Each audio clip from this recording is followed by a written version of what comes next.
রাত আকাশে চাঁদ জানো বিবিরে সারা ভুবন জুড়ে মিঠি মিঠি জজলে দিয়েছো কত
Baba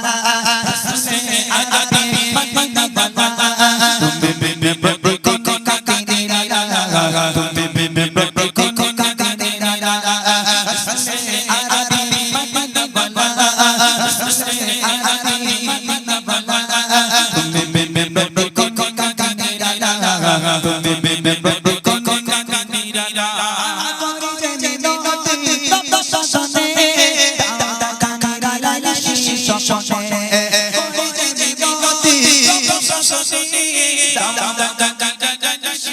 স্বপনে মনে যা যা তুমি বিনে তুমি বিনে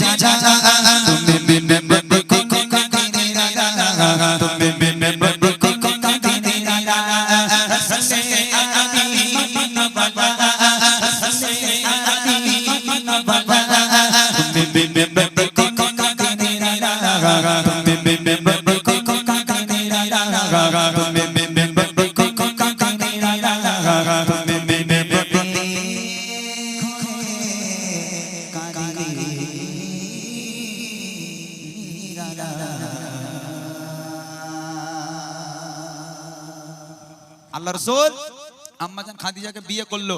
বিয়ের পর তাদের সাংসারিক জীবন, আল্লাহ রাসূলের 11 জন স্ত্রী ছিল। 11 জন স্ত্রী সবই ইয়াং, প্রায় সবাই সুন্দরী ছিল। আম্মাজান খাদিজা শুধু ছিলেন বৃদ্ধা। আম্মাজান খাদিজার বয়স বেশি ছিল। তারপরেও আল্লাহ রাসূল এই ইয়াং স্ত্রীদের ছেড়ে আম্মাজান খাদিজাকে সবচেয়ে বেশি ভালোবাসতেন। কিসের জন্য ভালোবাসতেন? কবি ছন্দের মাধ্যমে বলেছে, মনোযোগ দিয়ে শুনুন। কেমন ভালোবাসেন নবী আম্মা খাদিজা,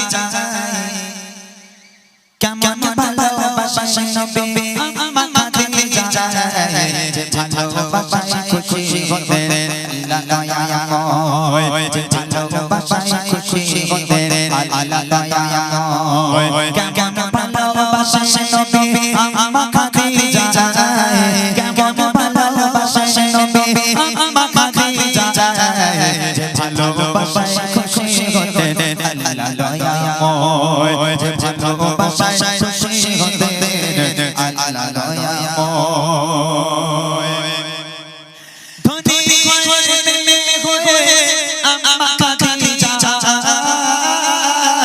নবীর কাছে শেষে বলে করব জিন্দা, ধনী হয়ে আম্মা খাদিজা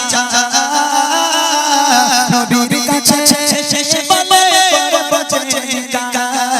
নবী বলে ও খাদিজা কেন চাচায়, নবী বলে ও খাদিজা কেন চাচায়, রতনকে রতনে অন্যকে নয়, ও রতনকে রতনে অন্যকে নয়। কেমন ভালোবাসেন নবী আম্মা খাদিজা, কেমন ভালোবাসেন নবী আম্মা খাদিজা, যে ভালোবাসায় খুশি হতেন আল্লাহ দয়াময়, যে ভালোবাসায় খুশি হতেন আল্লাহ দয়াময়। দিনের দাওয়াত দিতে গেলেন নবী। দিনের দাওয়াত দিয়ে কোনদিন রাত 12টা, কোনদিন রাত 1টা, কোনদিন রাত 2টোর সময় আল্লাহ রাসূল বাড়িতে আসতো। রাত বেরাত আল্লাহ রাসূল বাড়িতে আসতো। আল্লাহ রাসূল বাড়িতে এসে দরওয়াজার সামনে দাঁড়িয়ে, কোনদিন দরওয়াজার সামনে গিয়ে দুবার দরওয়াজায় টোকা মারার প্রয়োজন পড়েনি। রাসূল 12টায় আসুক, 1টায় আসুক আর 2টোয় আসুক, নবী পাক বাড়িতে এলো, দরওয়াজার সামনে দাঁড়িয়ে শুধু একবার দরওয়াজায় টোকা মারতো, সঙ্গে সঙ্গে দরজা খুলে যেত। আম্মাজান খাদিজার সামনে দাঁড়িয়ে আল্লাহ রাসূল বলছেন, ও খাদিজা তুমি কি সারা রাত ঘুমাও না? বলছে কেন? বলে একবার টোকা মারিয়া তুমি দরজা খুলে দাও, কেমন করে পারো? তুমি কি ঘুমাও না? আম্মাজান খাদিজা বলেছিল, হে আমার স্বামী, আপনি যখন বাইরে থাকেন আমি খাদিজা ঘুমোতে পারি না, বড় টেনশন হয়, বড় ভয় হয়, না জানি কাফেরেরা আপনার উপর কোনো আক্রমণ করলো কিনা, আপনার কোনো ক্ষতি করে দিল কিনা, এই চিন্তায় আমি খাদিজা সারা রাত ঘুমোতে পারি না, আপনার অপেক্ষা করি পথে দরওয়াজার গোড়ায় আমি বসে থাকি। আহা কি ভালোবাসা দেখেন আমার মায়েরা পারবে? হ্যাঁ, ছেলে যদি রাত 12টার সময় অফিস থেকে বাড়িতে আসে, আল্লাহ রাসূল রাত বেরাত বাড়িতে এসে একবার টোকা মারলে দরজা খুলতো। আচ্ছা আমাদের মনে হয় আমাদের ছেলেরা 12টার সময় বাড়ি গিয়ে একবার টোকা মারবে, আমাদের বউরা দরজা খুলবে? ও হবে? টোকা মারা দূরের কথা, কিল মেরে ঘুষি মেরে লাথি মেরে দরজা ভেঙে গেল, মাঝখান থেকে ফেটে গেল, আমার মায়েদের ঘুম ভাঙে না, জান্নাত থেকে ঘুরে বেড়াচ্ছে। ওইদি আমার সকালবেলা গপ্প দেবে, উনি আমার স্বামী আমার সোনার চাঁদ, কি ভালোবাসে জানিস? উরি আল্লাহ কি ভালোটাই না বাসা। কবি লিখছে দেখেন, দিনের দাওয়াত দিতে নবী যায় বাজারে তারে, অপেক্ষা করে বসে থাকে বিবিদের ঘরে। দিনের দাওয়াত দিতে নবী যায় বাজারে তারে, অপেক্ষা করে বসে থাকে বিবিদের ঘরে। দরজা চাচাদের বাসায় দরজা খুলে যায়, দরজা চাচাদের চলে যায় বিবি বলে আপনি ছাড়া ঘুম নাই হয় ও গো বিবি বলে আপনি ছাড়া ঘুম নাই হয় কেমন ভালোবাসা নবী আমাকে খাদিজা ভালোবাসা নবী আমাকে খাদিজা যে ভালোবাসায় খুশি হতে আল্লাহ দয়াময় যে ভালোবাসায় খুশি হতে আল্লাহ দয়াময়। একদিন রাতের বেলা নবী বাড়িতে এলো, দরওয়াজায় টোকা মারলো, দরওয়াজা খুলে গেল। আম্মাজান খাদিজার সামনে দাঁড়িয়ে আছে। আল্লাহ রাসূল আম্মাজান খাদিজাকে দেখে হাউমাউ করে কেঁদে উঠেছে। কেন জানেন? আল্লাহ রাসূল দেখছেন খাদিজা দাঁড়িয়ে আছে, আর আম্মাজান খাদিজার জামাটা এখান থেকে এমন ভাবে ছিঁড়ে গেছে, ও জামা সেলাইও করা যাবে না, তাবলিও মারা যাবে না। এখন এই দেখে আল্লাহ রাসূল হাউমাউ করে কেঁদে উঠেছে। আম্মাজান খাদিজা আল্লাহ রাসূলকে জড়িয়ে ধরলো, হে আমার স্বামী, আপনি কাঁদছেন কেন? আমার দ্বারা কি কোনো বেয়াদবি হলো, কোনো ভুল হলো, আপনি কষ্ট পেলেন? কাঁদছেন কেন? রাসূল বলছেন, খাদিজা তুমি কোন ঘরের মেয়ে খাদিজা? তোমার আব্বাজানের এত সয় সম্পত্তি, জায়গা জমি, সোনা দানার মালিক তুমি। সব সোনা দানাগুলো এনে আমি নবী আমার রাস্তায় কুরবানি করে দিলে খাদিজা। আজকে তোমার অবস্থা দেখো, তোমার জামাটা এমন ভাবে ছিঁড়ে গেছে, ও জামা আমি তোমার স্বামী হয়ে সেলাই করে দিতে পারবো না। ও খাদিজা আমি তোমাকে ভালো রাখতে পারলাম না। আম্মাজান খাদিজা বলছে, হ্যাঁ আমার স্বামী, আমি আপনার কাছে কোনোদিন কষ্ট পাইনি, আলহামদুলিল্লাহ খুব ভালো আছি। তবে জীবনে কিছু চাইনি, তিনটে জিনিস চাইবো, দেবেন? আল্লাহ রাসূল বলছে, খাদিজা কি চাই তোমার বলো। আম্মাজান খাদিজা বলছে, আমার প্রথম নম্বর আবদার, আমি খাদিজা যেদিন ইন্তেকাল হয়ে যাব, আমি খাদিজা যেদিন মারা যাব, দোকান থেকে কাফন কিনে পরালে হবে না, তাহলে আপনার এই জুব্বা, আপনার এই পিরান আমাকে কাফন করে দিতে হবে। দ্বিতীয় নম্বর আবদার, যখন আমাকে কবরে শোয়ানো হবে, কবরে শোয়ানোর আগে আপনি নিজে কবরে নামবেন, কবরের চারপাশটা একবার হাঁটবেন, কেননা আমি খাদিজা কবরের আযাবের ভয় পাই। কবর যদি আমাকে আযাব দেয় আমি সহ্য করতে পারবো না, আপনার পায়ের ছাপ থাকলে কবর আমাকে আর আযাব দেবে না। আর তিন নম্বর আবদার, মুনকার নেকির ফারিস্তারা যতক্ষণ আমার সওয়ালের জবাব না করবে আমার কবরের ধারে বসে থাকতে হবে, বাড়ি যেতে পারবেন না। এই তিনটা আবদার রাখবেন। আল্লাহ রাসূল বলেন, খাদিজা তোমার তিনটা আবদার মেনে নিলাম, তিনটাই পূরণ করব। ও মায়েরা, একটাবার চিন্তা করে দেখেন তো, আপনারা কোনদিন স্বামীর কাছে নাম আবদার করেছেন যে আমি মরে গেলে আমার একটু জিয়ারাত করো, দুটো ফকির খাইও, ইমাম সাহেবকে দাওয়াত করে খাইও, গ্রামের মানুষদেরও খাইও? এসব কেউ কোনোদিন বলে? ও সব না বলে, আমাদের ওলা উঠোটা ঈদ হয়ে গেল কোনো দিগাই লেগালে না একটু, এরকম বলে না? হ্যাঁ বাবারে, স্বামীকে তো শ্রদ্ধা করা দূরের কথা, ওলা উঠো সারা ডাকে না। আমার মায়েরা এই দেওয়া বলে আমরা জান্নাতি। কিন্তু আম্মাজান খাদিজা আল্লাহ রাসূলের কাছে কি প্রস্তাব রেখেছিল, কবি লিখছে দেখেন,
ইন্তেকাল হয়ে গেল, আম্মাজান খাদিজা মারা গেল।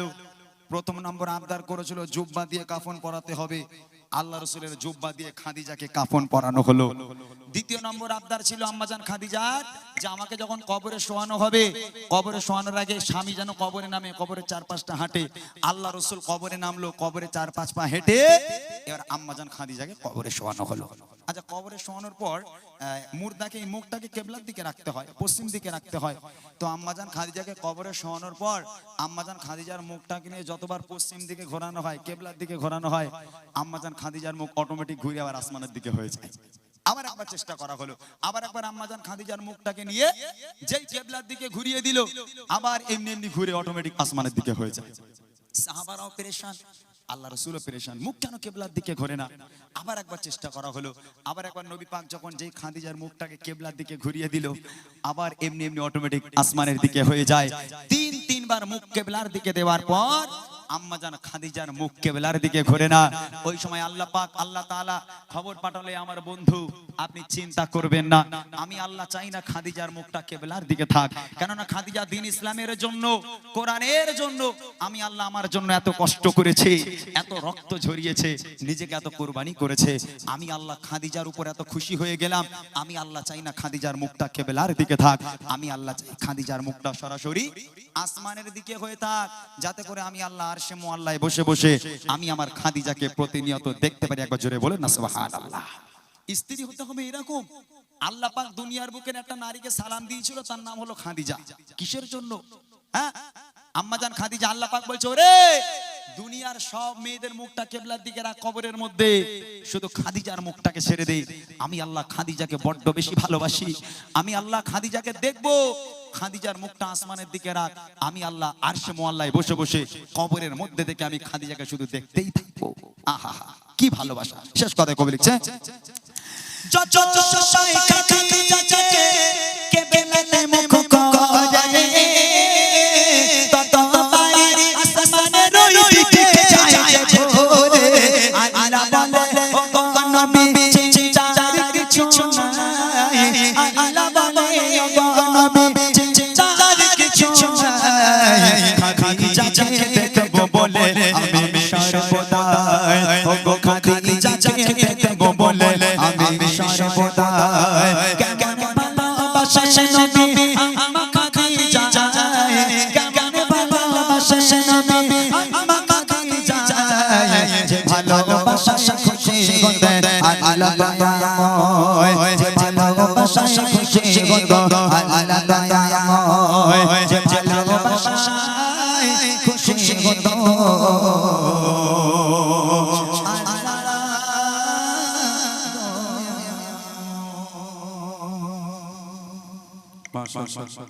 শুনলেন সুন্দর একটি কালাম। এরকম আরো কিছু কালাম আছে যেগুলো আপনাদের ইনশাআল্লাহ ইমরান ভাই পরিবেশন করে শোনাবেন। আপনারা শুধু ধৈর্য ধরে শুনতে পেলেই হবে।